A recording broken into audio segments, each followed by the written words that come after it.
الحمد لله نحمده ونستعينه ونستغفره ونؤمن به ونتوكل عليه ونعوذ بالله من شرور أنفسنا ومن سيئات أعمالنا من يهده الله فلا مضل له ومن يضلله فلا هادي له وأشهد أن لا إله إلا الله وحده لا شريك له ونشهد أن سيدنا وسندنا ونبينا ومولانا محمدا عبده ورسوله صلى الله تعالى عليه وعلى آله وأصحابه وبارك وسلم تسليما كثيرا. أما بعد فأعوذ بالله من الشيطان الرجيم. بسم الله الرحمن الرحيم. يمحق الله الربا ويربي الصدقات. آمنت بالله صدق الله مولانا العظيم وصدق رسوله النبي الكريم ونحن على ذلك من الشاهدين والشاكرين والحمد لله رب العالمين.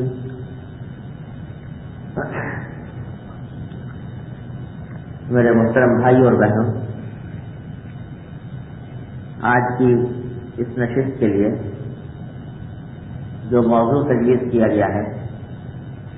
وہ ربا سے متعلق ہے، جس کو اردو میں سود اور انگریزی میں یوزری یا انٹرسٹ کہا جاتا ہے. اور مقصد غالباً یہ ہے اس موضوع کو اختیار کرنے کا کہ یوں تو ساری ہی دنیا میں اس وقت سود کا نظام چلا ہوا ہے، لیکن بالخصوص مغربی دنیا میں اور اس دنیا کے اس حصے میں جہاں آپ حضرات رہتے ہیں وہاں بیشتر معاشی سرگرمیاں سود کی بنیاد پر چل رہی ہیں. تو اس لیے مسلمانوں کو قدم قدم پر یہ مسئلہ درپیش ہوتا ہے کہ وہ سود سے کس طرح معاملہ کریں اور سود سے کس طرح چھٹکارا حاصل کریں، تاکہ مختلف قسم کی غلط فہمیاں بھی لوگوں کے درمیان پھیلائی جاتی ہیں. بعض لوگ یہ بھی کہتے ہیں کہ جو انٹرسٹ آج کل کی معاشی زندگی میں چل رہا ہے وہ در حقیقت حرام نہیں ہے اور وہ اس ربا کی تاریخ میں داخل نہیں ہوتا جسے قرآن کریم نے حرام قرار دیا تھا. ان تمام باتوں کو مد نظر رکھتے ہوئے اس وقت موضوع مجھے یہ دیا گیا ہے کہ میں انٹرسٹ کے موضوع پر جو بنیادی معلومات ہیں قرآن و سنت کی روشنی میں اور موجودہ حالات کی روشنی میں وہ آپ حضرات کی خدمت میں پیش کروں. سب سے پہلی بات تو سمجھنے کی یہ ہے کہ ربا جس کو قرآن کریم نے حرام قرار دیا وہ ایسا گناہ قرار دیا گیا ہے، اس کو ایسا گناہ قرار دیا گیا ہے کہ شاید اس سے بڑا گناہ قرآن نے کسی اور چیز کو قرار نہ دیا. شراب نوشی، خنزیر کھانا اور جتنے بھی گناہ ہو سکتے ہیں، زناکاری، بدکاری، ان میں سے کسی بھی گناہ کے لیے وہ لفظ استعمال نہیں کیے گئے قرآن کریم میں جو ربا کے لیے استعمال کیے گئے. قرآن کریم نے فرمایا کہ یا ایھا الذین آمنوا ذروا ما بقی من الربا ان کنتم مؤمنین، کیا ایمان والو ربا کو چھوڑ دو اگر تمہارے اندر ایمان ہے. پھر اگلا جملہ یہ فرمایا کہ فإن لم تفعلوا فأذنوا بحرب من اللہ ورسولہ، کہ اگر تم یہ ربا کو نہیں چھوڑو گے اور ربا کے کام کرتے رہو گے تو اللہ اور اس کے رسول کی طرف سے اعلان جنگ سن لو. اللہ تعالیٰ کی طرف سے مستقل لڑائی کا اعلان جنگ. اب یہ بات کہ اللہ رسول کی طرف سے مستقل اعلان جنگ، یہ کسی بھی گناہ کے بارے میں نہیں کہا گیا. یہ نہیں کہا گیا کہ جو شراب پیتے ہیں ان کے خلاف اعلان جنگ ہے، یہ نہیں کہا گیا کہ جو خنزیر کھاتے ہیں ان کے لیے خلاف اعلان جنگ ہے، یہ نہیں کہا گیا کہ جو زنا کرتے ہیں ان کے خلاف اعلان جنگ ہے. لیکن سود کے بارے میں یہ فرمایا کہ جو لوگ نہیں چھوڑتے ان کے خلاف وہ اللہ اور اس کے رسول کی طرف سے جنگ کا اعلان ہے. اتنی سخت اور سنگین وعید اس کے اوپر وارد ہوئی. اس کی وجہ کیا ہے وہ آگے انشاءاللہ تفصیل سے معلوم ہوگی. لیکن سب سے پہلے سمجھنے کی بات یہ ہے کہ ربا کہتے کس کو ہے, کیا چیز ہے ربا, اس کی تعریف کیا ہے. تو ربا کی تعریف, ربا جب قرآن نے حرام قرار دیا تو اس وقت اہل عرب میں ربا کا لین دین جاری اور ساری تھا, متعارف تھا. تو ربا کہا جاتا تھا کسی شخص کو دیے ہوئے قرض پر طے کر کے کسی بھی قسم کی کوئی زیادہ رقم کا مطالبہ کرنا, اس کو ربا سمجھا اور کہا جاتا تھا. میں نے ایک شخص کو آج 100 روپے قرض دیے اور میں اس سے کہتا ہوں کہ میں تم سے 1 مہینے کے بعد لوں گا اور مجھے 102 واپس کرنا. پہلے سے طے کر لیا کہ 100 کے اوپر 2 کا اضافہ ہوگا, تو یہ ربا ہے. پہلے سے طے کرنے کی شرط اس لیے ہے کہ اگر پہلے سے طے کچھ نہیں ہے, میں نے کسی کو 100 روپے قرض دے دیے اور میں نے یہ کوئی مطالبہ نہیں کیا کہ تم جب مجھے دو تو 102 کر کے دو, لیکن جب وقت آیا تو اس شخص نے مجھے دیتے وقت اپنی خوشی سے 100 کے بجائے 102 دے دیے. ہمارے درمیان یہ قرارداد نہیں تھی, ہمارے درمیان کوئی طے شدہ بات نہیں تھی, لیکن انہوں نے اپنی طرف سے 2 بڑھا کر دے دیے. تو یہ ربا نہیں ہے, یہ انٹرسٹ نہیں ہے, یہ یوزلی نہیں ہے, یہ حرام بھی نہیں ہے, جائز ہے. خود حضور اقدس صلی اللہ علیہ وسلم سے ثابت ہے کہ آپ کے پاس جب کبھی کسی کے مقروض ہوتے تو وہ قرض کا مطالبہ کرنے کے لیے آتا تو آپ اس کو عموماً کچھ بڑھتا ہوا دیتے تھے, کچھ تھوڑا سا زیادہ دے دیتے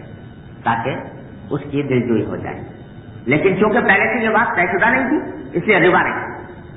اس کو حدیث کی اصطلاح میں کہا جاتا ہے حسن القضاء, یعنی اچھی طریقے سے ادائیگی کرنا. ادائیگی کرتے وقت بہتر معاملہ کرنا, اپنی خوشی سے کچھ دے دیا تو یہ ربا نہیں. بلکہ یہاں تک فرمایا رسول کریم صلی اللہ علیہ وسلم حدیث میں کہ خیارکم احاسنکم قضاء, تم میں بہترین لوگ وہ ہیں جو قرضے کی ادائیگی میں اچھا معاملہ کرنے والے ہوں. تو یہ تو بہت اچھی بات ہے. لیکن دیتے وقت یہ طے کر رہا ہے کوئی شخص کہ جب میں تم سے واپس لوں گا تو زیادہ کر کے لوں گا, اس کو کہتے ہیں ربا.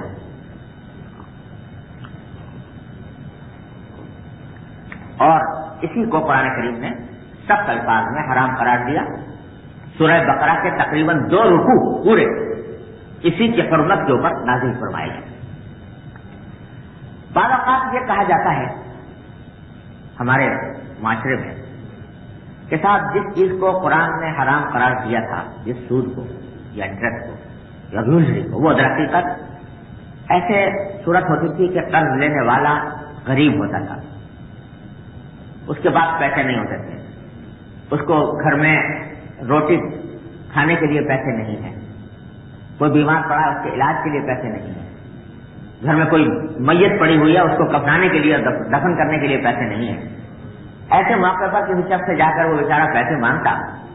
تو اس وقت میں وہ کہتا کہ صاحب میں تو دوسرے تک نہیں دوں گا جب تک کہ تم اتنا فیصد مجھے زیادہ نہ دو. تو یہ بڑے انسانیت کے خلاف بات تھی کہ ایک شخص کو اپنی ذاتی ضرورت درپیش ہے, بھوکا ہے, ننگا ہے, اور اس کو پیسے فراہم نہ کیے جائیں بغیر سود کے, یہ بڑی خطرناک بات تھی. اس واسطے اللہ تعالیٰ نے اس کے خلاف اعلان جنگ کیا. لیکن ہمارے دور میں جو خاص طور سے بینکنگ کے اندر جو روپے کا لین دین انٹرسٹ کا ہوتا ہے, اس میں قرض لینے والا کوئی غریب فقیر نہیں ہوتا, بلکہ اکثر اوقات بڑا دولت مند ہوتا ہے, سرمایہ دار ہوتا ہے, اور وہ پیسے اس لیے نہیں لے رہا ہوتا کہ اس کو کھانے کی کمی ہے, کھانے کے لیے لے رہا ہے, یا کپڑے پہننے کے لیے لے رہا ہے, یا اپنی کسی بیمار کے علاج کے لیے لے رہا ہے. وہ پیسے اس لیے لے رہا ہے تاکہ اس پیسے کو انویسٹ کر کے اس سے مزید پیسہ کمائے گا اور اس سے اپنی تجارت قائم کرے گا, کاروبار میں لگائے گا اور اس سے نفع کمائے گا. تو اب اگر دینے والا شخص یہ کہے کہ بھائی تم میرے پیسے سے لے کر کچھ کاروبار میں لگاؤ گے, انویسٹ کرو گے, نفع کماؤ گے, تو اس نفع کا کچھ حصہ میں بھی لینا چاہتا ہوں, لہٰذا تم جس سے پیسے دے رہا ہوں اس کا 10% مجھے دو، تو اس میں کیا قباحت ہے، اس میں کیا برائی؟ اور یہ وہ ربا نہیں ہے جس کو قرآن نے حرام قرار دیا تھا۔ یہ بات مرتبہ یہ بات اٹھائی جاتی ہے، دنیا کے مختلف خطوں میں یہ بات اٹھائی گئی ہے، اور یہ کہا جاتا ہے کہ یہ جو کمرشل انٹرسٹ یا کمرشل لون جو ہوتے ہیں، تجارتی قرض، یہ حضور اکرم صلی اللہ علیہ وسلم کے زمانے میں تھے ہی نہیں۔ وہاں تو ذاتی اخراجات کے قرضے تھے، ذاتی استعمال کے قرضے تھے، کمرشل لونز ہوتے ہی نہیں تھے۔ لہذا جب کمرشل لونز ہوتے نہیں تو قرآن اس کو کیسے حرام قرار دے سکتا ہے جبکہ اس کا وجود ہی اس زمانے میں نہیں تھا؟ اس لیے بعض لوگ کہتے ہیں کہ قرآن نے جس ربا کو حرام قرار دیا وہ غریبوں فقیروں والا ربا تھا، اور یہ کمرشل انٹرسٹ حرام نہیں۔ تو اس طرح سے اس نقطے کو سمجھ لینے کی ضرورت ہے۔ پہلی بات تو یہ ہے کہ کسی چیز کے حرام ہونے کے لیے یہ بات ضروری نہیں ہوتی کہ وہ حضور اقدس صلی اللہ علیہ وسلم کے زمانے میں پائی جائے۔ حضور اقدس صلی اللہ علیہ وسلم کے زمانے میں اس کا وجود ہو یہ کوئی ضروری نہیں۔ قرآن جب کسی چیز کو حرام قرار دیتا ہے تو اس کی ایک حقیقت اس کے سامنے، اس حقیقت کو حرام قرار دیا، چاہے اس کی کوئی خاص صورت حضور کے زمانے میں موجود ہو یا نہ ہو۔ مثال اس کی سمجھیے کہ قرآن نے شراب کو حرام قرار دیا۔ اب شراب کی حقیقت یہ ہے کہ ایسا مشروب جس میں نشہ ہو۔ اب آج کوئی شخص کہنے لگے کہ صاحب یہ جو وسکی اور برانڈی ہے یہ تو حضور اکرم صلی اللہ علیہ وسلم کے زمانے میں پائی نہیں جاتی، یہ تو آپ کے زمانے میں پائی نہیں جاتی تھی لہذا حرام بھی نہیں۔ تو یہ بات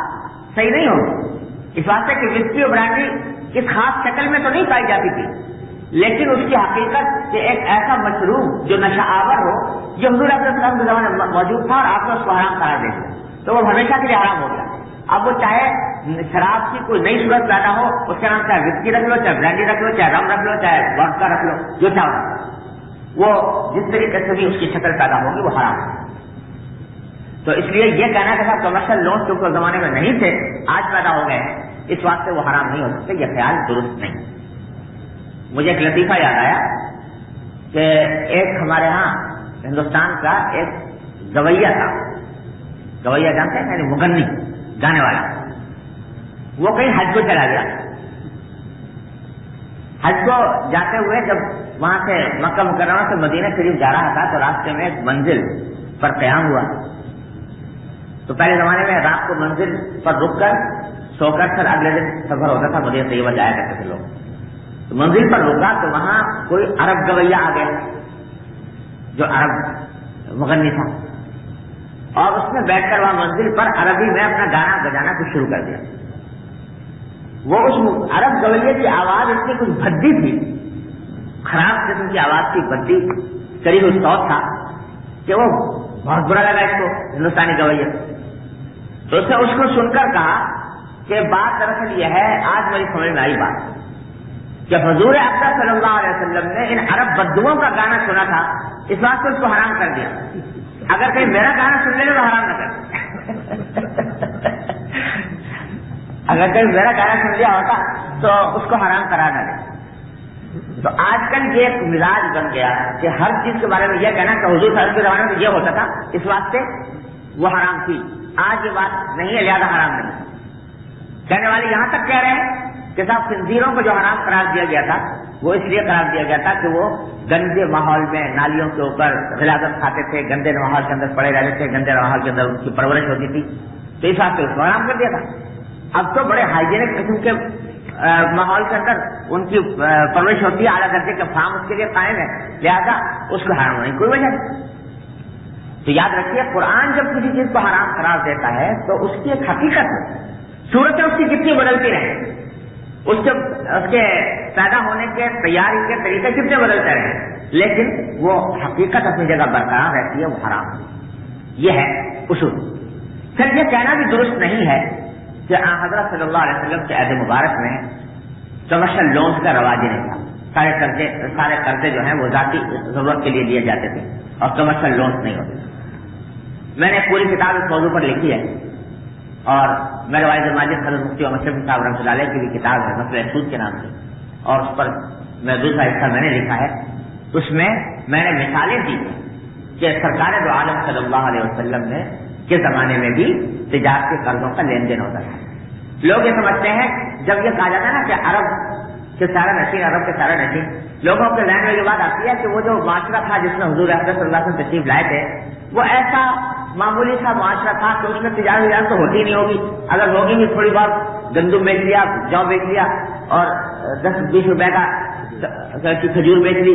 اور کوئی بڑا تجارتی مسئلہ وہاں پر پیدا نہیں ہوتا. ذہن میں ایک تصور یہ آتا ہے. لیکن یاد رکھیے کہ بات یہ صحیح نہیں. عرب کا وہ معاشرہ جس پر رسول کریم صلی اللہ علیہ وسلم تشریف لائے، اس میں آج کی جدید تجارت کی تقریباً ساری بنیادیں موجود ہیں. مثلا میں آپ کو ایک مثال دیتا ہوں کہ کہا جاتا ہے کہ یہ جوائنٹ اسٹاک کمپنی جو ہوتی ہے، کہا جاتا ہے کہ یہ 16ویں صدی 15ویں صدی کی پیداوار ہے. جوائنٹ اسٹاک کمپنی جس میں بے شمار آدمی مل کر اور ایک کمپنی وجود میں لاتے ہیں، کہا جاتا ہے کہ 15ویں یا 16ویں صدی میں پیدا ہوئی. اس سے پہلے جوائنٹ اسٹاک کمپنی کا تصور نہیں تھا. لیکن جب ہم عرب کی تاریخ پڑھتے ہیں تو نظر یہ آتا ہے کہ ان میں سے ہر قبیلہ ایک مستقل جوائنٹ اسٹاک کمپنی تھی. اس لیے کہ ہر قبیلے کے اندر طریقہ یہ تھا کہ ہر قبیلے کا آدمی وہ اپنے 1-1 روپیہ 2-2 روپیہ ڈالتا تھا، اور ڈال کر ایک جگہ جمع کر کے اور وہ شام بیچ کر سامان تجارت منگاتے تھے. آپ نے بہت نام سنا ہوگا کمرشل کاروان جایا کرتے تھے. وہ کاروان یہ ہوتے تھے کہ سارے قبیلے نے مل کر 1-1 روپیہ 2-2 روپیہ جمع کر کے اور ڈال دیا،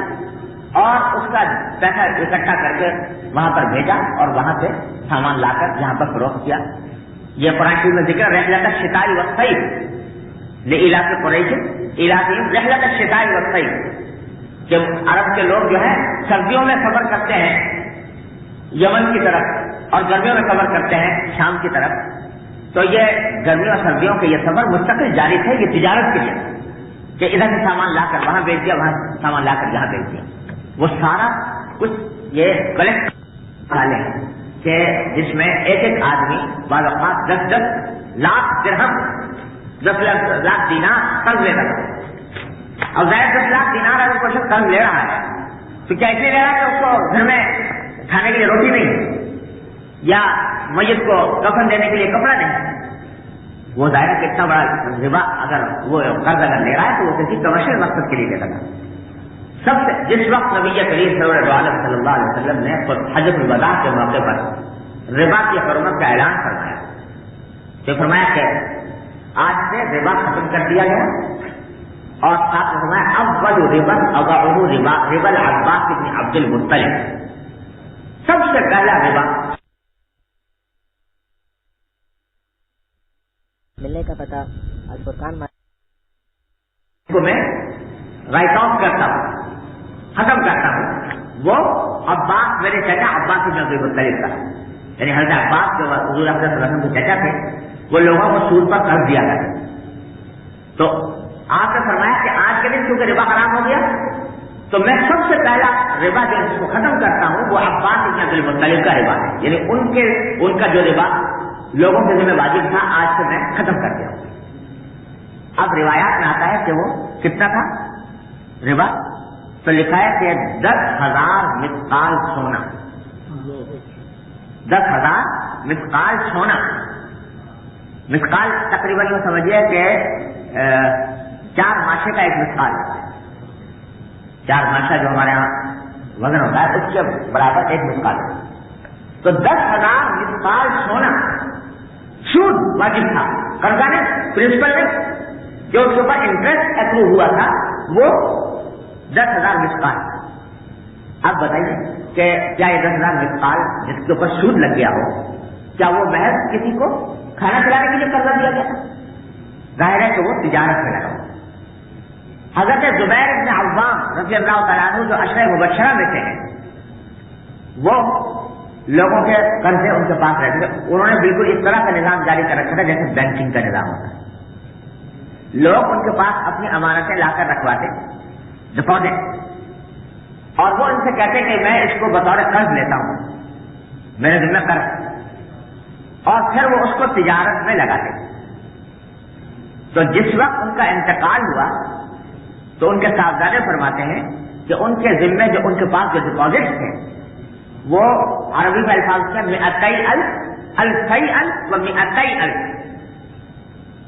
یعنی 22 لاکھ دینار، 22 لاکھ دینار ان کے ذمے ان کے پاس ڈپازٹ موجود ہے، جن کو وہ قرضے کے طور پر لے کر اور وہ تجارتی کاروبار میں لگایا ہوا ہے۔ تو یہ کہنا کہ اس دور کے اندر کمرشل لونز نہیں ہوتے تھے، یہ بالکل خلاف واقعہ بات ہے، اور حقیقت یہ ہے کہ کمرشل لونز بھی ہوتے تھے، اس کے اوپر بھی ربا کا لین دین ہوتا تھا، اور جب قرآن نے ربا کو حرام قرار دیا تو ہر قسم کے قرضے پر جو زیادتی وصول کی جائے اس کو حرام قرار دیا۔ یہ ہے ربا کی حقیقت۔ ویسے میں نے آج تک میں نے تفصیل کے ساتھ اپنی کتاب کے اندر اس کی اور بہت مثالیں پیش کی ہیں کہ جس میں حضور اقدس صلی اللہ علیہ وسلم کے زمانے میں کمرشل لون موجود تھے اور ان کے اوپر عمل ہوا تھا۔ تو یہ کہنا کہ کمرشل لون کے اوپر انٹرسٹ کا لینا جائز ہے اور ذاتی قرضوں کے اوپر ناجائز ہے، یہ بالکل غلط بات ہے۔ بعض مرتبہ ایک اور غلط فہمی پھیلائی جاتی ہے، کہا جاتا ہے کہ ایک ہوتا ہے سود مفرد، ایک ہوتا ہے مرکب، یعنی ایک ہوتا ہے سمپل انٹرسٹ، ایک ہوتا ہے کمپاؤنڈ انٹرسٹ، یعنی سود کے اوپر بھی سود لگتا چلا جاتا ہے۔ تو بعض لوگوں نے کہا کہ حضور اقدس صلی اللہ علیہ وسلم کے زمانے میں کمپاؤنڈ انٹرسٹ ہوتا تھا لہٰذا وہ حرام، لیکن سمپل انٹرسٹ جو ہے وہ جائز ہے۔ یہ شکل نکالی کسی نے جواز قرار جائز قرار دے دی، لیکن میں نے جو ابھی آیت آپ کے سامنے پڑھی قرآن شریف کی، اس میں اللہ نے فرمایا یا ایھا الذین آمنوا ذروا ما بقی من الربا، اے ایمان والو ربا کا جو حصہ بھی رہ گیا اس کو چھوڑ دو، یعنی اس کے کم زیادہ ہونے کی بحث نہیں، ریٹ آف انٹرسٹ کے کم یا زیادہ ہونے کی بحث نہیں، بلکہ انٹرسٹ ہاں وہ کم ہو یا زیادہ وہ چھوڑ دو۔ اور آگے فرمایا وَإِن تُبْتُمْ فَلَكُمْ رُءُوسُ أَمْوَالِكُمْ، کہ اگر تم توبہ کر لو ربا سے تو تمہارا جو پرنسپل ہے وہ تمہارا حق ہے، رؤوس الاموال یعنی پرنسپل۔ تو قرآن خود کہہ رہا ہے کہ پرنسپل لینے کا حق ہے، پرنسپل سے آگے تھوڑی سی بھی مقدار ہوگی تمہارا، وَإِن تُبْتُمْ فَلَكُمْ رُءُوسُ أَمْوَالِكُمْ۔ لہٰذا یہ بھی بالکل فضول بات ہے کہ صاحب کمپاؤنڈ انٹرسٹ حرام ہے اور سمپل انٹرسٹ حرام نہیں ہے۔ واقع یہ ہے کہ حرام ہے، تھوڑی مقدار ہو تو حرام ہے، زیادہ مقدار ہو تو حرام ہے۔ کوئی غریب لے رہا ہو تو حرام ہے، فقیر لے رہا ہو تو حرام ہے، امیر لے رہا ہو تو حرام ہے، ذاتی ضرورت کے لیے لے رہا ہو تو حرام ہے اور تجارت کے لیے لے رہا ہو تو حرام ہے۔ اس کے حرام ہونے میں کوئی شبہ نہیں۔ یہاں یہ بھی عرض کر دوں کہ تقریباً 50-60 سال تک عالم اسلام میں یہ سوالات اٹھائے جاتے رہے بینکنگ انٹرسٹ کے بارے میں، اور یہ جو میں نے آپ سے کہا کہ بعض لوگ کہتے ہیں کہ کمپاؤنڈ انٹرسٹ حرام ہے اور سمپل حرام نہیں ہے، یا کمرشل لون کے اوپر انٹرسٹ حرام نہیں ہے، یہ باتیں تقریباً 50-60 سال تک پورے عالم اسلام میں چلتی رہی ہیں مختلف حلقوں سے، لیکن ہوتے ہوتے اب یہ بحث ختم ہو گئی پوری دنیا مسلم دنیا۔ اب سارے مسلم دنیا کے نہ صرف علماء، ماہرین معاشیات، اکنامکس اور مسلم بینکر بھی اس بات پر متفق ہیں کہ بینکنگ انٹرسٹ بھی حرام ہے، اور وہ بھی اس طرح حرام ہے جیسے کہ عام سود کے اوپر عام قرضوں پر سود کا لین دین حرام۔ اب اس کے اوپر اجماع منعقد ہو گیا ہے، کسی کا اختلاف تقریباً کسی قابل ذکر آدمی کا اختلاف نہیں، اور آخری فیصلہ اس سلسلے میں آج سے تقریباً 4 سال پہلے جدہ میں مجمع الفقہ الاسلامی اسلامک فقہ اکیڈمی جس میں 45 مسلم علماء کے 45 مسلم ملکوں کے نمائندے سربراہ علماء کا اجتماع ہوا اور میں بھی اس میں شامل تھا۔ تو 45 ملکوں کے تمام علماء جو تقریباً 150 یا 200 کے تقریباً تعداد کی ہوگی، ان میں سب نے باتفاق ادنا اختلاف کے بغیر یہ فتویٰ دیا کہ بینکنگ انٹرسٹ بالکل حرام ہے، اس کے جائز ہونے کا کوئی حرام نہیں۔ لہٰذا یہ بات تو کلوز، یہ چیپٹر کلوز ہو چکا کہ حرام ہے یا نہیں، یہ طے شدہ بات ہے کہ حرام ہے۔ ایک بات ذرا سی باقی رہ گئی، اس کو بھی تھوڑی سی میں کلیئر کر دوں۔ وہ یہ ہے کہ یہ جو شروع میں بات کہی گئی تھی کہ صاحب حضور کے زمانے میں تو جو ذاتی ضرورت کے لیے قرضہ لے رہا ہے، میرے گھر میں کھانے کو روٹی نہیں ہے، میں کسی سے قرضہ مانگنے جاؤں تو اوپر وہ سود کا مطالبہ کرے، یہ تو بڑی غیر انسانی حرکت ہے۔ لیکن جو شخص میرے پیسے کو لے کر تجارت میں لگائے گا اور نفع کمائے گا، اگر میں اس سے کچھ تھوڑا سا پروپورشن خود لے لوں تو اس میں کیا خرابی ہے؟ تو پہلی بات یہ سمجھ لیجیے کہ اللہ کے حکم میں، اللہ تبارک و تعالیٰ کے حکم میں ایک مسلم کے لیے کیوں طرح کی گنجائش نہیں ہونی چاہیے جب اس چیز کو حرام کر کے حرام ہو۔ لیکن ذرا زیادہ اطمینان کے لیے میں عرض کرتا ہوں تاکہ بات دل میں اچھی طرح اطمینان کے ساتھ بیٹھ سکے، وہ یہ کہ اگر کسی شخص نے پیسے لے کر کسی دوسرے سے قرضہ لے رہا ہے اور دوسرے کو قرضہ دے رہا ہے تو اسلام یہ کہتا ہے کہ دو باتوں میں سے ایک بات متعین کرنا، آیا تو اس کو امداد کرنا چاہتے ہو یا اس کے کاروبار میں حصہ دار کرنا چاہتے ہو، دو باتوں میں سے ایک بات طے کرنا۔ اگر امداد کرنا چاہتے ہو قرضے کے ذریعے تو پھر وہ امداد ہی ہوگی آپ کی طرف سے، پھر آپ کے اوپر زیادہ لینے کا کوئی حق نہیں۔ اور اگر چاہتے ہو کہ اس کے کاروبار میں حصہ دار بنو تو پھر جب حصہ دار بن رہے ہو تو پھر جس طرح نفے میں حصہ دار ہوگے تو نقصان میں بھی ہوگا۔ اس کے کوئی معنی نہیں ہے کہ اگر نفع ہو تو تمہارا اور نقصان ہو تو ہوگا۔ اس صورت میں جب کہ آپ ان کو کاروبار کے لیے پیسے دے رہے ہیں، کاروبار کے لیے فائنانس کر رہے ہیں اس کو، تو پھر آپ کو اس سے کوئی بات نہیں کہ کاروبار کا رسک وہ اٹھائے اور نفع آپ کی جیب میں جائے، یہ نہیں ہوتا۔ اس صورت میں پھر آپ کو اس کے نقصان میں حصہ دار کرنا پڑے، پھر آپ کو قرضہ نہ دیجیے، آپ اس کے ساتھ ایک جوائنٹ انٹرپرائز کی، ایک مشارکہ کی، شرکت کی، پارٹنرشپ کیجیے کہ جو تم کاروبار کرنے جا رہے ہو اس میں اگر نفع ہوگا تو نفے کا اتنا پروپورشن میرا ہوگا، اتنا تمہارا ہوگا، یا پھر اور اگر نقصان ہوگا تو نقصان تمہارا بھی ہوگا، میرا بھی۔ اس کے کوئی معنی نہیں ہے کہ آپ کو نے تو اپنا ایک پرسنٹیج طے کر لیا کہ میں 15% آپ سے لوں گا، تم جا کر اس سے کاروبار میں کیا کرتے ہو، تم جہنم میں جاتے ہو یا تمہیں نقصان ہوتا ہے، مجھے اس سے کوئی بات نہیں، یہ نہیں ہوتا۔ لہذا یہ کہنا کہ صاحب مجھے وہ تجارت سے نفع کما رہا ہے تو سفر کے اندر میں بھی حصہ دار بنتا ہوں، ٹھیک ہے ضرور بنیے آپ حصہ دار، لیکن ساتھ ساتھ پھر اس کے نقصان بھی اٹھائیں۔ یہاں انٹرسٹ کا جو نظام ہے، میں اس لیے کر رہا ہوں اس کو سمجھنے کی ضرورت ہے۔ آج کل بڑے شبہات لوگوں کو دنوں میں پیدا کیے جاتے ہیں۔ ایک طرف اللہ نے یہ فرمایا کہ اعلان ایگزمپشن جو سود نہیں ہوتا، اور دوسرا حضور اکرم صلی اللہ علیہ وسلم نے بھی ایسے شدید الفاظ استعمال کیا ہے کہ کسی گناہ سے یہ نہیں کیے۔ آپ نے فرمایا کہ سود جو ہے وہ اتنی خراب چیز ہے جیسے معاذ اللہ ثم معاذ اللہ کوئی شخص اپنی ماں کے ساتھ زنا کرے، یہ الفاظ سمجھ حدیث۔ تو یہ کیوں؟ اس کی ایک حکمت یہ ہے کہ لوگ کہتے ہیں بینکنگ کا جو نظام ہے بڑا معصوم انوسنٹ نظام ہے، اس کے اندر کوئی خرابی نہیں ہے۔ حالانکہ ذرا سوچیے، میں ایک مثال آپ کو کہ اسلام نے جو طریقہ تجویز کیا کاروبار میں حصہ دار کرنے کا، وہ یہ ہے کہ اگر نفع ہوتا ہے تو نفے کے اندر بھی دونوں فریق طے شدہ تناسب سے حصہ دار ہوں،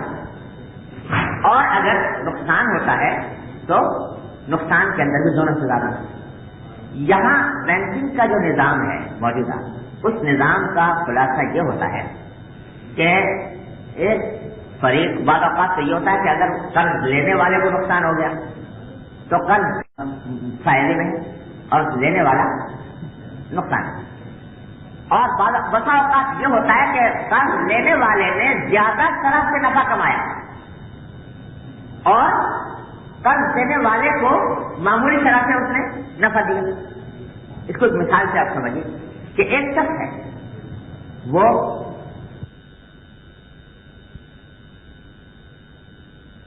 اس نے لیا وہ کس کا ہے؟ 1 کروڑ روپیہ کہاں سے آیا؟ ظاہر ہے کہ وہ بینک کے پاس ڈپازٹ کس کے ہیں؟ میرے ہیں، آپ کے ہیں، عام آدمیوں کے، ایک آدمی۔ وہ 1 کروڑ روپیہ حقیقت کس کا ہے؟ پوری قوم کا۔ اس پوری قوم کا 1 کروڑ روپیہ لے کر اور اس نے تجارت کی۔ جب 1 کروڑ روپیہ لے کر تجارت کی تو اس پر بعض اوقات بعض تجارتیں ایسی ہوتی ہیں کہ ان کے اندر اس کو بعض اوقات 10% نفع، فرض کرو 10% نفع، 1 کروڑ کے کتنے بن گئے؟ 2 کروڑ بن گئے۔ اس میں سے ریٹ آف انٹرسٹ ہمارے یہاں پاکستان میں ریٹ آف انٹرسٹ جو ہے 15% ہے۔ تو اس 1 کروڑ جو نفع کمایا گیا اس میں سے صرف 15 لاکھ روپے کس کو دیے؟ بینک کو۔ اور بینک نے اپنا کمیشن کاٹ کر جو عوام کو دیے وہ 7%، 10% دیے عام آدمی۔ تو جن عام آدمیوں کا پیسہ لے کر کاروبار چلایا گیا تھا ان عام آدمیوں کو ایک آدمی کو 100 کے بجائے 110 مل گئے۔ آدمی بڑا خوش ہے، جو میں نے ڈپازٹ رکھا تھا 100 روپے کا وہ 100 کے بجائے 110 ہو گیا، لیکن اس کو یہ معلوم نہیں کہ حقیقت میں اس کے روپے سے جو نفع کمایا گیا وہ 100 کے بجائے 200 ہونے چاہیے، لیکن اس کو 10 روپے ملے، 10 روپے ملے۔ تو وہ 10 روپے تو اس کو، یہ 10 روپے جو ہیں حقیقت میں اگر غور کریں تو دوسری سائڈ سے وہ قرض دینے والا پھر واپس لے لیتا ہے۔ وہ کیسے؟ آپ کو بتایا کہ انٹرسٹ کا جو ریٹ ہے وہ کاسٹ آف پروڈکشن میں شامل ہوتا ہے، یعنی جو انٹرسٹ جس سے 1 کروڑ لون لیا تھا وہ جب کوئی چیز فیکٹری لگائی تو کوئی چیز تیار کی تو اس تیاری کی کاسٹ میں وہ 15% بھی شامل ہو گئے جو اس نے بینک کو پے کیے۔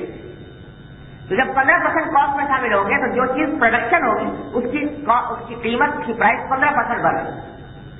وہ چیز پکڑو، کپڑا تیار کیا تو کپڑے کی قیمت انٹرسٹ کی وجہ سے 15% بڑھ گئی۔ لہٰذا یہ ڈپازیٹر جس کو 110 روپے دیے گئے تھے جب بازار میں کپڑا خریدنے جائے گا تو 15% زیادہ پے کرے گا۔ تو وہ جو 10% دیے گئے تھے اس کو وہ دوسرے ہاتھ سے اور زیادہ کر کے 15% واپس دے دیں۔ یہ تو ہوا سودا کا نفے کا جو ڈپازیٹر کو دیکھنے میں ہر ایک آدمی پوچھے کہ مجھے 100 سے 110 ملے، حقیقت میں 110 ملے، 195 ملے، اس لیے کہ 15% تو اس کا کاسٹ میں چلا گیا۔ تو اس لیے وہ 15% کا جو اگر نفع ہوا تو 15% عوام کو دیا گیا جو واپس بھی لے لیا، اور 85% اس سرمایہ دار کی جیب میں گیا سارا کا جس نے لون لیا۔ اگر شرکت کا معاملہ ہوتا، شرکت کے اندر معاملہ ہوتا کہ جو بھی نفع ہوگا تو 50% فائنانسر کا اور 50% کام کرنے والے کا، تو 50% ہوتا تو عوام کے پاس جو جاتا وہ 15% نہیں بلکہ 50% جاتا، اور یہ 50% کاسٹ میں شامل نہ ہوتا، پروڈکشن کی کاسٹ میں شامل نہ ہوتا، اس لیے کہ نفع تو تقسیم ہی ہوتا ہے بعد میں تقسیم ہونے کے بعد، جب ایکچولی چیز بک جاتی ہے اس کے بعد نفع معلوم ہوتا ہے۔ تو وہ انٹرسٹ جو ہے وہ تو کاسٹ میں شامل ہوتا ہے، پروفٹ کاسٹ میں شامل نہیں ہوتا۔ تو اس لیے وہ یہ صورت، تو یہ تو نفع کی صورت۔ اگر فنکر نقصان ہو گیا اس لینے والے کو 1 کروڑ جس نے لیا تھا، 1 کروڑ کا نقصان ہو گیا، اس نقصان کے نتیجے میں بعض اوقات آپ یہاں سنتے رہتے ہیں کہ بعض اوقات ایسا ہوتا ہے کہ اس نقصان کا نتیجہ بالآخر یہ ہوتا ہے کہ بینک جو ہے دیوالیہ ہو جاتا ہے، بینکرپٹ ہو گیا بینک۔ اب دیکھیں BCCI کا کیا حال ہے، وہ چاہے کتنی اس میں سازشیں ہوں کچھ ہو، لیکن بہرحال وہ بینکرپٹ ہو گیا۔ اس بینکرپٹ ہو جانے کے نتیجے میں کس کا روپیہ کس کا گیا؟ عوام، ڈپازیٹر۔ تو نقصان ہے تو سارا عوام پر، ڈپازیٹر پر، نفع ہے تو سارا سرمایہ دار بھی دے۔ اور اس کے نتیجے میں یہ ہوتا ہے کہ اگر کسی اور کوئی بینک کریش کر جائے تو بیچارے عوام جو ہے ان کی سرمایہ دار کے کا اگر نقصان ہو جائے تو اس نے دوسرا راستہ بنایا ہے اپنے نفے کو کمانے کا، نفے کو ریکور کرنے کا، وہ انشورنس ہے۔ یعنی اگر فرض کرو کہ روئی کے گودام میں آگ لگے تو اس نقصان کو پورا کرنے کا فریضہ کس پر آ جاتا ہے؟ Insurance company. انشورنس کمپنی میں کس کا پیسہ ہے؟ انشورنس کمپنی میں عوام، وہ ان عوام کا جو اپنی گاڑی سڑک پر نہیں لا سکتے جب تک انشورنس نہ کرائیں۔ ان کی گاڑی کو ایکسیڈنٹ نہیں ہوتا، ان کی گاڑی کو آگ نہیں لگتی، ان کے گودام کو آگ نہیں لگتی، لیکن وہ پریمیم پے کرنے پر مجبور ہے، ان کے پریمیم کو جمع کر کے انشورنس کمپنی کی عمارت تعمیر کی گئی اور اس کے اندر ڈپازٹ کے مانے، تو وہ اس سرمایہ دار کے نقصان کو اس طرح کراتی کرتے ہیں۔ تو نتیجہ یہ کہ یہ سارا گورکھ دھندا اس لیے کیا جا رہا ہے تاکہ سرمایہ دار کو نفع ہو تو اس کا ہو، نقصان ہو تو عوام کا، اور اس کے نتیجے میں یہ صورتحال بن رہی ہے کہ روپیہ، آخر ساری قوم کا روپیہ بینک میں جمع ہے، اگر وہ صحیح طریقے پر ہوتا تو اس کے تمام منافع جو ہیں وہ عوام تک پہنچے۔ اس کا نتیجہ یہ ہے کہ ڈسٹریبیوشن آف ویلتھ کا جو سسٹم ہے وہ بجائے اس کے کہ اس سے ویلتھ نیچے کی طرف جائے، اوپر کی طرف جائے۔ تو یہ وہ خرابی ہے جس کی وجہ سے حضور اکرم صلی اللہ علیہ وسلم نے فرمایا کہ یہ ربا ایسا ہے جیسے کہ کوئی شخص اپنی ماں سے معاذ اللہ زناکاری کا ارتکاب کرے، اتنا سنگین گناہ ہے، اس بات سے کہ پوری قوم کو اس نے تباہی کا نشانہ بنایا۔ آج ہم جب کہا کرتے تھے کہ بھائی ربا حرام ہے، ہم تو اس لیے حرام مانتے ہیں کہ قرآن نے حرام کہا، ہمیں اس سے عقلی اور دلائل وغیرہ سے اتنی زیادہ بحث نہیں، اللہ تعالیٰ نے جب حرام کر دیا تو حرام۔ لیکن آج جو انسانیت تجربہ کر رہی ہے انٹرسٹ کے نظام کا، تو آپ آنکھوں سے دیکھ رہے ہیں کہ کیا عالم بنا ہوا ہے۔ اب یہ بظاہر ایسا لگتا ہے کہ صاحب دنیا کے اندر یہ نظام انٹرسٹ کا جاری ہے، اور آپ کا یہ ملک جتنا دنیا بھر میں کٹوتی بول رہا، اور افسوس کا کوئی دوسرا حریف بھی رخصت ہو گیا دنیا سے، کوئی اس سے ٹکر لینے والا موجود نہیں، لیکن پھر ریسیشن کا شکار ہے۔ وہ در حقیقت اس کی بنیاد اگر غور کی جائے تو وہ صرف انٹرسٹ۔ تو اس لیے یہ کہنا کہ صاحب وہ جو غریب فقیر قسم کے لوگ قرضے لیا کرتے تھے اس کے اوپر سود کا مطالبہ کرنا یہ تو حرام تھا، لیکن آج اگر کوئی شخص لے رہا ہے کمرشل لون کے اوپر تو اس میں حرام نہیں ہونا چاہیے۔ یہ عقلی اعتبار سے اور معاشی اعتبار سے بھی یہ بات درست نہیں ہے، جیسا میں نے آپ کے سامنے تھوڑی سی تقریر اس کی عرض کی۔ اگر کوئی آدمی ذرا غیر جانبداری کے ساتھ اس نظام کا مطالعہ کرے تو پتہ چل جائے گا کہ اس نے دنیا کو معاشی تباہی سے آخری کنارے تک پہنچا دیا، اور ایک وقت آئے گا انشاءاللہ کہ لوگوں کے سامنے یہ بات حقیقت کھلے گی اور یہ پتہ چلے گا کہ قرآن نے ربا کے خلاف اعلان جنگ کیوں کیا۔ یہ تو ایک پہلو تھا ربا کی حرمت کا جو میں نے آپ حضرات کی خدمت میں عرض کیا۔ اب ایک دوسرا سوال جو اتنا ہی اہمیت رکھتا ہے اور جو لوگوں کے دلوں میں بہت آج کے دور میں خاص طور پر کھل بلاتا رہتا ہے، وہ یہ ہے کہ صاحب چلو مان لیا کہ انٹرسٹ حرام ہے، لیکن اگر انٹرسٹ کو ختم کر دیا جائے تو پھر طریقہ کیا ہو اس معیشت کو چلانے؟ اس واسطے کہ اس وقت پوری اکانومی دنیا بھر کی وہ اس کی روح انٹرسٹ پر آئے، وہ روح اگر اس میں سے نکال دیں تو اس کے چلنے کا کوئی راستہ نظر نہیں آتا۔ تو لوگ کہتے ہیں کہ صاحب انٹرسٹ کے سوا کوئی اور نظام پریکٹیکیبل نہیں، کوئی اور طریقہ ہمارے پاس موجود نہیں، وہ تو کیا؟ تو اس سلسلے میں گزارش ہے کہ بات تو بڑی لمبی ہے اور سچی بات یہ ہے کہ ایک نشست میں اس موضوع کا پورا حق ادا ہونا ممکن بھی نہیں ہے، اور ذرا قدر ٹیکنیکل بھی ہے، لہذا اس کو عام فہم الفاظ میں بیان کرنا جس سے عام لوگوں کو دلچسپی بھی ہو یہ آسان نہیں، لیکن بہرحال میں کوشش کرتا ہوں کہ ذرا اس کو سمپلیفائی کرنے کی کہ آسان طریقے پر بات کچھ سمجھ میں آ سکے۔ وہ یہ ہے کہ سب سے پہلے تو یہ سمجھ لیجئے کہ اگر اللہ نے کسی چیز کو حرام کیا، کہا کہ یہ چیز حرام ہے،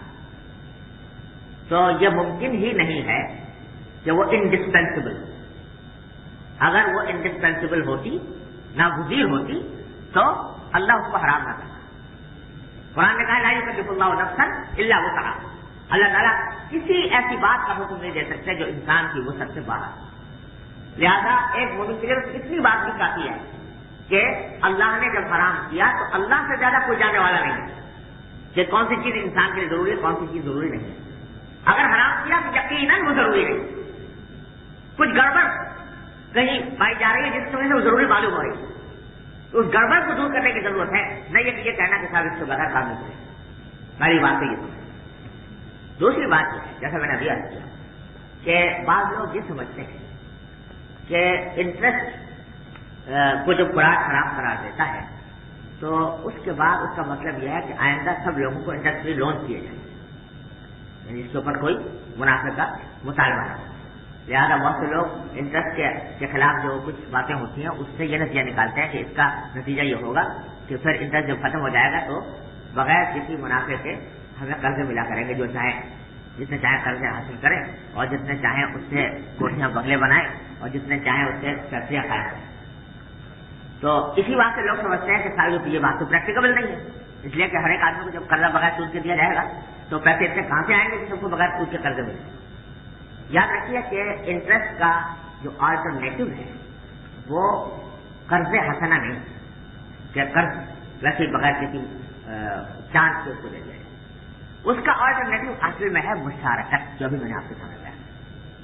مشارکت یعنی جب کوئی شخص کاروبار کے لیے قرضہ لے رہا ہے تو اس میں دینے والا، پیسہ دینے والا، وہ اگر چاہے تو یہ کہہ سکتا ہے کہ میں تمہارے کاروبار میں حصہ دار ہوں،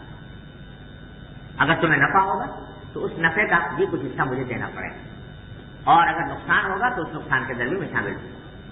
تو اس نقصان اور نفع دونوں کی شراکت کے ساتھ وہ کاروبار کرنا، یہ ہے آلٹرنیٹو سسٹم. اور اس کا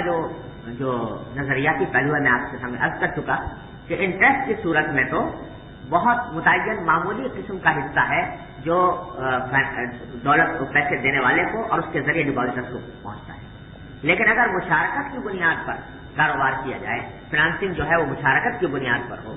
تو اس صورت میں جتنا بھی نفع ہوگا اس نفع کا ایک پروپورشنیٹ حصہ وہ تمام ڈپازٹرز کی طرف منتقل ہوگا. اس سے ڈسٹریبیوشن آف ویلتھ کا جو نظام ہے وہ اوپر کی طرف جانے کے بجائے اوپر سے نیچے کی طرف آئے. تو یہ اصل جو آئیڈیا سسٹم ہے جو اسلام نے ڈیولپ کیا وہ مشارکت کا نظام ہے، اور وہی اس کا حقیقت میں آلٹرنیٹو سسٹم ہے. لیکن یہ مشارکت کا نظام ابھی تک کیونکہ کہیں جاری نہیں،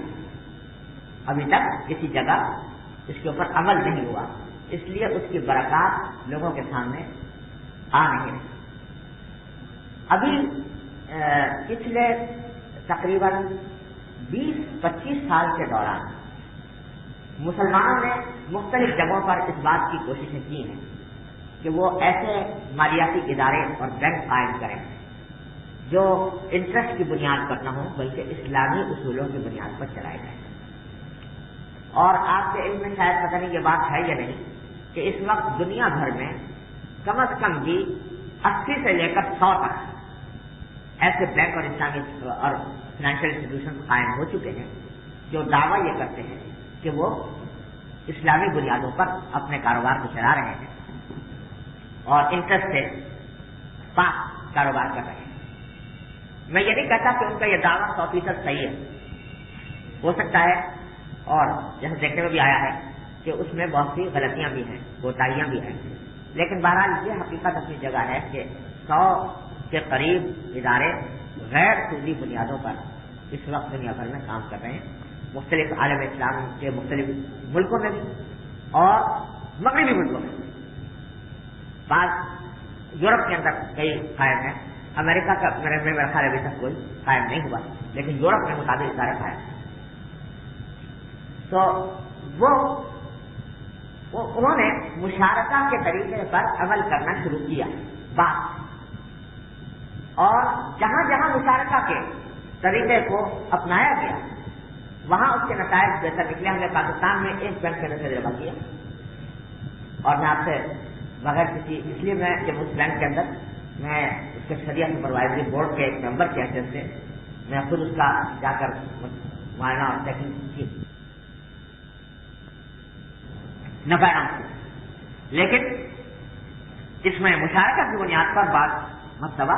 20% تک نفع ڈپازٹرز کو دیا گیا. لیکن مشارکت کے اندر اگر یہ وسیع پیمانے پر کیا جائے تو اس کے نتائج اور بھی زیادہ بہتر نکل سکتے ہیں. لیکن اس میں جو ایک پریکٹیکل دشواری ہے وہ یہ ہے، وہ آ کر پریکٹیکل دشواری جو پیدا ہوتی ہے وہ یہ ہوتی ہے کہ اگر کوئی شخص مشارکہ کی بنیاد پر بینک سے پیسے لے گیا اور اس کے مشارکہ کا معنی ہے کہ پروفٹ اینڈ لاس شیئرنگ، کہ اگر چاہے تو اگر پروفٹ ہوگا تو اس میں شیئر کرے گا، لاس ہوگا تو اس میں شیئر کرے گا۔ اور افسوسناک بات یہ ہے کہ خود ہمارے عالم اسلام میں بددیانتی اتنی عام ہے، کرپشن اتنا پھیلا ہوا ہے کہ جو شخص اس بنیاد پر پیسے لے کر گیا کہ اگر نفع ہوگا تو نفع لا کر دوں گا اور نقصان ہوگا تو نقصان بھی آپ کو برداشت کرنا پڑے گا، تو وہ شخص جو ہے وہ پلٹ کر کبھی نفع لے کر نہیں آئے، وہ ہمیشہ یہی کہے گا کہ مجھے نقصان ہو، لاس ہو۔ لہٰذا اب آپ بجائے اس کے کہ آپ مجھ سے پیسے کا مطالبہ کریں، الٹے آپ ہی اور دیجیے اس لاس کو بیچ کرنے کے۔ تو یہ بہت بڑا پریکٹیکل مسئلہ ہے جس کا تعلق اس نظام کی خرابی سے نہیں ہے، ان انسانوں کی خرابی سے ہے جو اس نظام کے اوپر عمل کر رہے ہیں، کہ ان کے اندر اخلاق نہیں، ان کے اندر دیانت نہیں، ان کے اندر امانت نہیں۔ اس کی وجہ سے مشارکہ کے نظام میں یہ خطرات موجود ہیں کہ لوگ پیسے لے کر آ کر لاس دکھائیں اور اس سے پھر بینک کو اور بینک کے ذریعے ڈپازٹرز کو نقصان پہنچائیں۔ لیکن یہ مسئلہ جو ہے یہ بھی ناقابل حل مسئلہ نہیں، ایسا نہیں ہے اس کے مسئلے کا حل نہ نکالا جاتا۔ اگر کوئی ملک اس نظام کو اختیار کرے تو وہ بآسانی اس کا حل یہ نکال سکتا ہے کہ جس شخص کے بارے میں یہ بات ثابت ہو کہ وہ اس نے بددیانتی سے کام لیا ہے، اکاؤنٹ اپنے صحیح ڈکلیئر نہیں کیے، اکاؤنٹ صحیح نہیں دکھائے، تو اس کو آپ ایک مدت دراز تک بلیک لسٹ کر سکتے ہیں کہ آئندہ اس کو فائنانسنگ کی کوئی فیسلٹی فراہم نہ کی جائے کسی بینک، تو پھر اس صورت میں بددیانتی کرتے ہوئے لوگ ڈریں۔ آخر آج بھی کمپنیاں کام کر رہی ہیں، جارج اسٹاک کمپنیاں آج بھی وہ اپنی بیلنس شیٹ طے کرتی ہیں، اس میں بھی بددیانتیاں ہوتی ہیں، لیکن اس کے باوجود وہ پروفٹ شو کرتی ہیں۔ اس لیے اس بنیاد کے اوپر اس کو اگر پورے ملک کی سطح پر بات کی جائے تو اس ملک کی سطح پر مشارکہ کو اختیار کیا جا سکتا ہے۔ البتہ جب تک کہ ملک کی سطح پر ایسا نہیں ہوتا تو انفرادی انڈیویجول ادارے ان کے لیے مشارکہ پر عمل کرنا دشوار ہے، لیکن وہ ایک تو سلیکٹو ہو کر سلیکٹڈ پارٹیز کے ساتھ مشارکہ کر سکتے ہیں، اور اس کے علاوہ اسلام کے اندر اللہ تعالیٰ نے ایسا ہمیں دین عطا فرمایا ہے کہ اس میں اور بھی طریقے علاوہ مشارکہ جن کی بنیادوں پر بینک قائم کر سکتے ہیں، بینک کام کر سکتے ہیں، فائنانسنگ کر سکتے ہیں۔ مثلا ایک طریقہ لیزنگ کا ہے کہ جو شخص فرض کیجئے کہ روپیہ طلب کرنے کے لیے آیا ہے، اس سے پوچھا کہ بھائی پیسے کیوں چاہیے، تو معلوم ہوا کہ اس کو کوئی مشینری لگانی ہے، مشینری امپورٹ کرنی ہے، تو یہ ہو سکتا ہے کہ بینک یا وہ فائنینشیل انسٹیٹیوشن وہ مشینری خرید کر اور اس کو کرایہ پر دے، اس کو لیزنگ کہا جاتا ہے۔ البتہ لیزنگ کا جو پریویلنٹ طریقہ ہے وہ فائنینشیل لیزنگ کا، وہ شریعت کے مطابق نہیں ہے، اس میں بہت سی کلازیں اس کے اگریمنٹ میں شریعت کے خلاف ہوتی ہیں، لیکن اسی کو شریعت کے مطابق آسانی سے بنایا جا سکتا ہے، اور اس کے اوپر ہم نے پاکستان میں متعدد فائنینشیل انسٹیٹیوشن اس قسم کے قائم کیے ہیں جن میں لیزنگ کا جو ایگریمنٹ ہے وہ شریعت کے مطابق، تو اس کو کیا کرتے ہیں۔ اسی طرح ایک آپ نے شاید آج کل نام سنا ہوگا، بہت زیادہ مشہور ہو رہی ہے مرابحہ فائنانسنگ۔ مرابحہ فائنانسنگ بھی ایک طریقہ ہے جو کسی شخص سے معاملہ کرنے کا، وہ یہ ہے کہ نفع پر وہ چیز بیچ دی جاتی ہے، یعنی ایک شخص جو ہے وہ فرض کیجیے کہ بینک سے روپیہ اس لیے چاہتا ہے کہ اس کے ذریعے را مٹیریل خریدنا چاہتا ہے، تو اب وہ را مٹیریل بجائے سے کہ اس کو پیسے دیا جائے، بینک را مٹیریل خرید کر اور اس کو نفع پر بیچ دیتا ہے، یہ طریقہ بھی جائز۔ بعض لوگ یہ سمجھتے ہیں کہ صاحب وہ تو نام گھما کر پکڑنے والی بات ہو گئی اور دوسرے طریقے سے وہ نفع لے لیا، لیکن یاد رکھیے کہ قرآن شریف نے فرمایا کہ احل اللہ البیع وحرم الربا، اللہ نے بیع کو حلال کیا، ربا کو حرام کیا۔ مشرکین یہ کہا کرتے تھے کہ بیع بھی تو ربا جیسی ہے، اس میں بھی آدمی نفع کماتا ہے اور ربا بھی کے اندر بھی نفع کماتا ہے، دونوں میں فرق کیا ہے؟ تو قرآن نے ایک جواب دیا کہ ہمارا حکم ہے کہ بیع حلال ہے اور ربا حرام ہے، جس کے معنی یہ ہے کہ روپے کے اوپر روپیہ نہیں لیا جا سکتا، روپے کے اوپر کوئی منافع نہیں لیا جا سکتا، لیکن اگر بیچ میں کموڈیٹی آ جائے اور کمیونٹی کو فروخت کر کے نفع حاصل کرے تو وہ ہم نے حلال کر دیا. تو یہ مرابحہ کے اندر کمیونٹی بیچ میں آ جاتی ہے جس کی وجہ سے وہ ٹرانزیکشن شریعت کے اعتبار سے جائز رہتا ہے. یہ آلٹرنیٹو جو ہے مرابحہ کا ہوا یا لیزنگ کا ہوا یہ کوئی آئیڈیل آلٹرنیٹو نہیں ہے. جیسے میں نے عرض کیا کہ اس سے ڈسٹریبیوشن آف ویلتھ کے اوپر کوئی بنیادی اثر نہیں پڑتا. اصل آئیڈیل آلٹرنیٹو مشارکہ ہے. لیکن جو انڈیویجول ادارے ہوں ان کے لیے ایک ٹرانزٹری پیریڈ میں مرابحہ اور لیزنگ کے اوپر عمل کرنے کی بھی گنجائش موجود ہے اور ان بنیادوں پر اس وقت کی فائنینشیل انسٹیٹیوشن کام کر رہے ہیں. اب پاکستان کے اندر ایک مدت سے یہ تحریک چل رہی ہے. آپ نے شاید اخباروں میں پڑھا ہوگا. یہ مسئلہ زیر بحث ہے اور امید ہے کہ سال ڈیڑھ سال کے اندر اس کا کوئی تجزیہ انشاءاللہ ہو جائے گا. تو اس وقت میں اگر ملک کی سطح پر مشارکہ کی بنیاد پر نظام جاری ہوا تو انشاءاللہ دنیا کے سامنے ایک عملی مثال قائم ہو سکے. تو اس وقت میں لوگوں کے سامنے یہ بات آ جائے گی کہ شریعت کا طریقہ فنانسنگ کا کیا ہے. یہ تو ایک عام بات تھی جو ربا اور اس کے متعلقات سے متعلق تھی. ایک مسئلہ اور ہے جو ربا سے متعلق ہے اور اس کی سزائے بازگشت بھی بار بار سنائی دیتی ہے. وہ یہ ہے کہ بعض لوگ یہ کہتے ہیں کہ دارالحرب یعنی ایسی جگہ جہاں غیر مسلم حکومت ہے وہاں پر سود کے لین دین میں کوئی قباحت نہیں. وہاں غیر مسلم حکومت سے سود لے سکتے. لیکن یہ سمجھ لیجیے کہ اس کے اوپر بھی بہت لمبی چوڑی بحثیں ہوئی ہیں اور اس وقت جو اسٹیبلش پوزیشن ہے وہ یہ ہے کہ دارالحرب ہو یا دارالاسلام ربا وہاں بھی حرام ہے یہاں بھی حرام ہے اور یہاں پر بھی لین دین حرام ہے وہاں پر بھی لین دین حرام ہے. البتہ اتنی بات ہے کہ اس کا ایک عام آدمی کو یہ چاہیے کہ وہ اپنا روپیہ کرنٹ اکاؤنٹ میں رکھے جس کے اوپر سود نہیں لگتا. لیکن اگر غلطی سے اس نے کسی سودی اکاؤنٹ میں رکھ دیا تو سودی اکاؤنٹ کے اوپر اگر سود لگ گیا ہے تو پاکستان میں ہم یہ کہتے ہیں کہ بینک میں ہی چھوڑ دو. لیکن غیر مسلم ملکوں میں جہاں یہ خیال ہوتا ہے کہ وہ جو سود کی رقم ہوتی ہے وہ اینٹی اسلامک کاموں کے اندر خرچ ہوتی ہے اس واسطے وہاں پر فتویٰ یہ دیا جاتا ہے کہ وہ سود کی رقم لے لیں اور لے کر کسی مستحق سے زکوٰۃ کو صدقہ کریں خود اپنے استعمال میں نہ رکھیں بغیر ثواب کی نیت کے اپنی جان چھڑانے کے لیے کسی غریب کو جو مستحق سے زکوٰۃ کو صدقہ کر دیا جائے. اس طریقے سے یہ عمل یہاں پر کیا جا سکتا ہے. اور ساتھ ہی میں یہ بھی عرض کروں گا کہ باوجود ہے کہ کام ذرا نسبتاً مشکل لگتا ہے لیکن ساتھ ہی مسلمانوں کو اس بات کی پوری کوشش کرنی چاہیے کہ خود اپنے مالیاتی ادارے قائم کریں جو اسلامی بنیادوں پر چل رہے ہیں. جیسا میں نے عرض کیا کہ مکمل اسکیمیں موجود ہیں مشارکہ کی مرابحہ کی لیزنگ کی اور ان بنیادوں کے اوپر مسلمان اپنے ادارے قائم کر سکتے ہیں. اور یہاں کے مسلمان ماشاءاللہ اچھے محدود مسلمان ہیں خود ان کے مسائل کا اس میں حل ہے. ان کو چاہیے کہ یہاں پر ایسے فنانشیل انسٹیٹیوشن قائم کریں. امریکہ کے اندر بھی کم از کم 2 ادارے میرے علم میں ہیں کم از کم ہاؤسنگ کے حد تک کہ وہ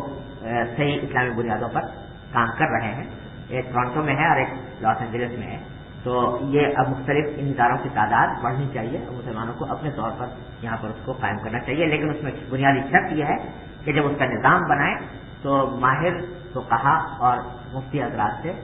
مشورہ کر کے اور اس کی بنیاد پر وہ قائم کریں. آپ ذاتی اگر یہ کام کرنا چاہیں گے تو اگر اس سلسلے میں کسی خدمت کے لیے مجھے آپ چاہیں گے تو میں اس کی ہر خدمت کے لیے حاضر ہوں. اس وقت جیسے میں نے عرض کیا کہ تقریباً 100 کے قریب ادارے دنیا میں ہیں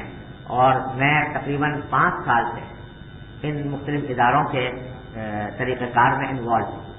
اور مختلف دنیا کے مختلف ملکوں میں یہ کام ہو رہا ہے. اس لیے کوئی خدمت اگر مجھ سے بن پڑے گی تو میں اس کے لیے حاضر ہوں. اللہ تبارک و تعالیٰ آپ حضرات کو اس کی توفیق عطا فرمائے ہمت عطا فرمائے اور مسلمانوں کے لیے ایک جیسا بات پیدا کرنے کی توفیق عطا فرمائے. واقع تعالیٰ اگر کوئی سوال ہو تو میں اس کے لیے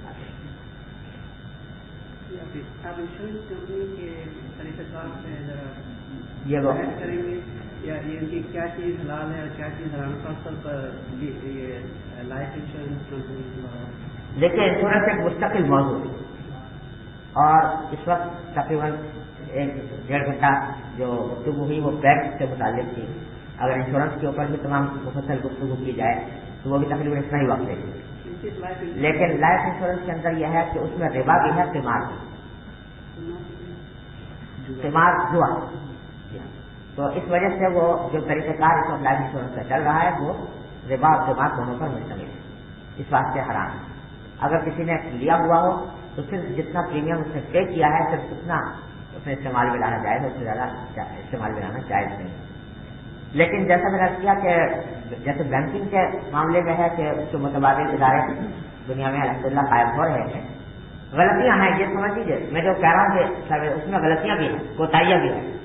اور لیکن مسئلہ یہ ہے کہ یہ جو اس وقت کا انٹرسٹ والا نظام ہے یہ ایک دن میں کھڑا نہیں ہو گیا، اس کو اس مقام تک پہنچنے میں صدیاں لگی، تو جو انٹرسٹ فری سسٹم ہوگا اس کو بھی ٹھیک ٹھیک قائم ہونے میں وقت لگے گا، اس میں غلطیاں بھی ہوں گی، ٹھوکریں بھی کھائیں گے، لیکن اصل بات یہ ہے کہ ایک مرتبہ رخ درست ہو جائے تو الحمدللہ وہ ہو رہا ہے۔ اسی طرح انشورنس کمپنیوں کا معاملہ ہے کہ اس وقت دنیا میں کم از کم 10 کمپنیاں تو میرے علم میں ہیں کہ جو انشورنس کمپنیاں جو اسلامی بنیادوں پر کام کر رہی ہیں، اس کا نام انشورنس کمپنی نہیں ہے، اس کا نام تکافل ہے، شرکت التکافل، تو وہ مختلف جگہوں پر کام کر رہی ہے، تو ان بنیادوں کے اوپر اس کو بھی استوار کیا جا سکتا ہے۔ جی وہ تفصیل طرف بات ہے ذرا جی۔ ایک بات یہ تھا کہ ابھی جو بات ختم ہوئی اسی تعلق ہے، اب میں بھی سود پر ہی جاؤں، کسی آدمی کے پاس جو ہے پیسے ہیں، بڑا اماؤنٹ ہے چھوٹا اماؤنٹ ہے، وہ یہ نیت سے بینک میں رکھ رہا ہے کہ مجھے جو پیسے ملیں گے میں نہیں لوں گا، میں غریبوں کی امداد کروں گا، کیا اس کے اوپر یہ فریضہ عائد ہوتا ہے شریعت کی طرف سے کہ وہ غریبوں کی امداد کرنے کے لیے اپنا پیسہ بینک میں رہیں اور ان کے پاس سے پیسہ لے کے غریبوں کو دیں؟ ابھی عرض کیا یا بہتر شکل یہ ہو سکتی ہے کہ نہیں بھائی غریبوں کی مدد کرنا اللہ نے پیدا کرنے والا وہی ہے، وہ ان کا جو ہے رزق رسا ہے، ہمارے ذمہ یہ ہے کہ اگر ہماری استطاعت ہے ہم بھوکوں کو کھانا کھلا دیں، اگر نہیں استطاعت ہے تو اللہ تبارک و تعالیٰ سے دعا کرے گا، اللہ تبارک و تعالیٰ ان کا کوئی صحیح ذریعہ ہو۔ تو ایسی صورت میں کیا ہمارے پیسے ہم جو ہے ویسے اکاؤنٹ میں رکھنا بہتر ہوگا کہ جس میں سود نہیں ملتا ہے، یا ایسے اکاؤنٹ میں رکھنا بہتر ہوگا کہ کم سے کم ان سے سود لے لیں اور غریب کو دے دیں؟ بات کا سوال میں کیا، اور میں ویسے اشارہ کر چکا ہوں اپنی ابھی گفتگو میں کہ صحیح طریقہ یہ ہے کہ کرنٹ اکاؤنٹ ہی میں رکھوایا جائے، یعنی سودی اکاؤنٹ میں رکھوانا چاہے اس نیت سے ہو کہ میں کسی غریب کو دے دوں گا، یہ اس نیت سے رکھوانا بھی درست نہیں، اس واسطے کہ جس وقت آپ نے سودی اکاؤنٹ میں رکھوایا تو سودی معاملے کا گناہ تو اسی وقت ہو گیا، سودی معاملہ کرنے کا گناہ تو اس وقت ہو گیا، اب اس کو صدقہ کرنا ایسا ہے جسے گناہ کر کے کفارہ کرنا،